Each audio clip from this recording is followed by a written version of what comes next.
Please note that due to the nature of the Nag Hammadi library, the following text is incomplete. I will either be saying ... or telling you how many lines are missing when there is a section that is lost. ... In heaven ... within him ... anyone appears ... the hidden heavens ... appear, and before the invisible, ineffable worlds appeared. From these the invisible soul of righteousness came, being a fellow member and a fellow body and a fellow spirit. Whether she is in the descent or is in the pleroma, she is not separated from them, but they see her, and she looks at them in the invisible world. Secretly her bridegroom fetched it. He presented it to her mouth to make her eat it like food, and he applied the word to her eyes as a medicine to make her see with her mind, and perceive her kinsman, and learn about her root, in order that she might cling to her branch from which she had first come forth, in order that she might receive what is hers and renounce matter. ... He dwelt, having ... sons. The sons ... Truly, those who have come from his seed call the sons of the woman our brothers. In this very way, when the spiritual soul was cast into the body, it became a brother to lust and hatred and envy, and a material soul. So, therefore, the body came from lust, and lust came from material substance. For this reason the soul became a brother to them. And yet they are outsiders, without power to inherit from the male, but they will inherit from their mother only. Whenever, therefore, the soul wishes to inherit along with the outsiders, for the possessions of the outsiders are proud passions, the pleasures of life, hateful envies, vainglorious things, nonsensical things, accusations, ... for her, ... prostitution. He excludes her and puts her into the brothel. For ... debauchery for her. She left modesty behind, for death and life are set before everyone. Whichever of these two they wish, then, they will choose for themselves. That one, then, will fall into drinking much wine and debauchery, for wine is the debaucher. Therefore she does not remember her brothers and her father, for pleasure and sweet profits deceive her. Having left knowledge behind, she fell into bestiality. For a senseless person exists in bestiality, not knowing what is proper to say and what is proper not to say. But, on the other hand, the gentle son inherits from his father with pleasure, while his father rejoices over him because he receives honor on account of him from everyone, as he looks again for the way to double the things that he has received. For the outsiders, ... to mix with the ... For if a thought of lust enters into a virgin man, he has already become contaminated. And their gluttony cannot mix with moderation.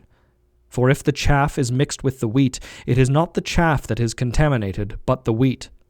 For since they are mixed with each other, no one will buy her wheat, because it is contaminated. But they will coax him, "Give us this chaff," seeing the wheat mixed with it, until they get it and throw it with all the other chaff. And that chaff mixes with all other materials.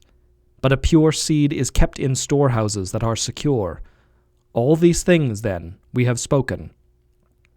And before anything came into being, it was the Father alone who existed. Before the worlds that are in the heavens appeared, or the world that is on earth, or principality, or authority, or the powers, ... appear, ... and nothing came into being without his wish. He, then, the Father, wishing to reveal his wealth and his glory, brought about this great contest in the world, wishing to make the contestants appear, and make all those who contend leave behind the things that had come into being, and despise them with a lofty, incomprehensible knowledge, and flee to the one who exists. And as for those who contend with us, being adversaries who contend against us, we are to be victorious over their ignorance through our knowledge, since we have already known the inscrutable One from whom we have come forth. We have nothing in this world, lest the authority of the world that has come into being should detain us in the worlds that are in the heavens. those in which universal death exists, surrounded by the individual ... worldly. We have also become ashamed of the worlds, though we take no interest in them when they malign us, and we ignore them when they curse us. When they cast shame in our face, we look at them and do not speak. For they work at their business, but we go about in hunger and in thirst, looking toward our dwelling place, the place which our conduct and our conscience look towards, not clinging to the things which have come into being, but withdrawing from them. Our hearts are set on the things that exist, though we are ill and feeble and in pain. But there is great strength hidden within us. Our soul indeed is ill because she dwells in a house of poverty, while matter strikes blows at her eyes, wishing to make her blind. For this reason she pursues the word and applies it to her eyes as a medicine, opening them, casting away ... thought of a ... blindness in ... Afterwards, when that one is again in ignorance, he is completely darkened and is material. Thus the soul ... a word every hour, to apply it to her eyes as a medicine, in order that she may see, and her light may conceal the hostile forces that fight with her, and she may make them blind with her light, and enclose them in her presence, and make them fall down in sleeplessness, and she may act boldly with her strength and with her scepter. While her enemies look at her in shame, she runs upward into her treasure house, the one in which her mind is, and into her storehouse which is secure, since nothing among the things that have come into being has seized her, nor has she received a stranger into her house. For many are her home-born ones who fight against her by day and by night, having no rest by day or by night, for their lust oppresses them. For this reason, then, we do not sleep, nor do we forget the nets that are spread out in hiding, lying in wait for us to catch us. For if we are caught in a single net, it will suck us down into its mouth, while the water flows over us, striking our face. And we will be taken down into the dragnet, and we will not be able to come up from it, because the waters are high over us, flowing from above downward, submerging our heart down in the filthy mud, and we will not be able to escape from them. For man-eaters will seize us and swallow us, rejoicing like a fisherman casting a hook into the water. For he casts many kinds of food into the water, because each one of the fish has its own food. He smells it and pursues its odor. But when he eats it, the hook hidden within the food seizes him and brings him up by force out of the deep waters. No man is able then to catch that fish down in the deep waters, except for the trap that the fisherman sets. By the ruse of food he brought the fish up on the hook. In this very way we exist in this world like fish. The adversary spies on us, lying in wait for us like a fisherman, wishing to seize us, rejoicing that he might swallow us. For he places many foods before our eyes which belong to this world. He wishes to make us desire one of them and to taste only a little, so that he may seize us with his hidden poison and bring us out of freedom and take us into slavery. For whenever he catches us with a single food, it is indeed necessary for us to desire the rest. Finally, then, such things become the food of death. Now these are the foods with which the devil lies in wait for us. First, he injects a pain into your heart until you have heartache on account of a small thing of this life, and he seizes you with his poisons. And afterward he injects the desire of a tunic, so that you will pride yourself in it, and love of money, pride, vanity, envy that rivals another envy, beauty of body, fraudulence. The greatest of all these are ignorance and ease. Now all such things the adversary prepares beautifully and spreads out before the body, wishing to make the mind of the soul incline her towards one of them and overwhelm her, like a hook, drawing her by force in ignorance, deceiving her until she conceives evil, and bears fruit of matter, and conducts herself in uncleanness, pursuing many desires, covetousnesses, while fleshy pleasure draws her in ignorance. But the soul, she who has tasted these things, realized that sweet passions are transitory. She had learned about evil, she went away from them, and she entered into a new conduct.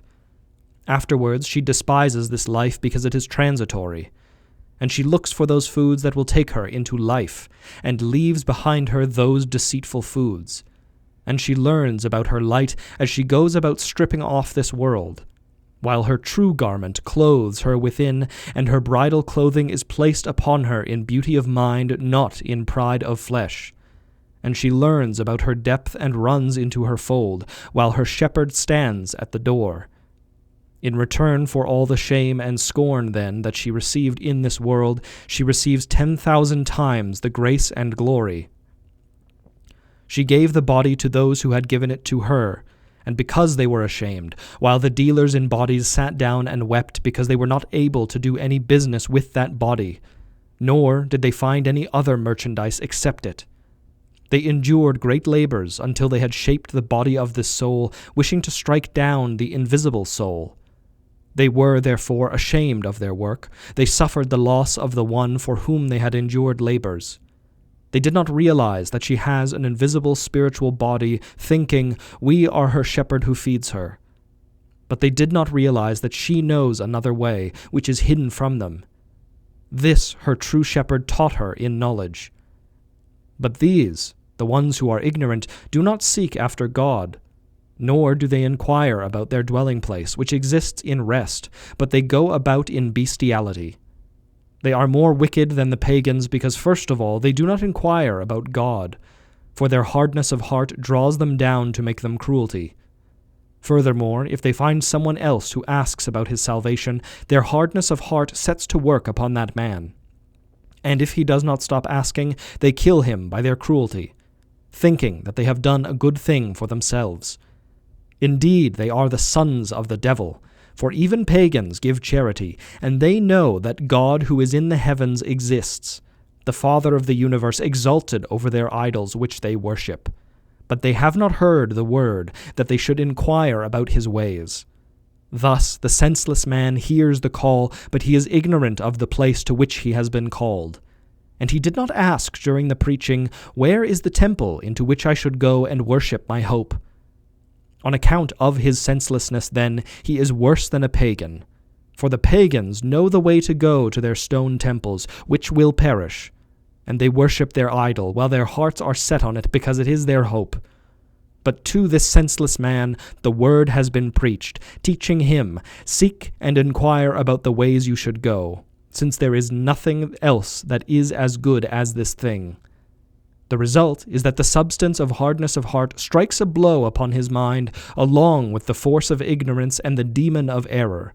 They do not allow his mind to rise up, because he was wearying himself in seeking that he might learn about his hope. But the rational soul, who also wearied herself in seeking, she learned about God.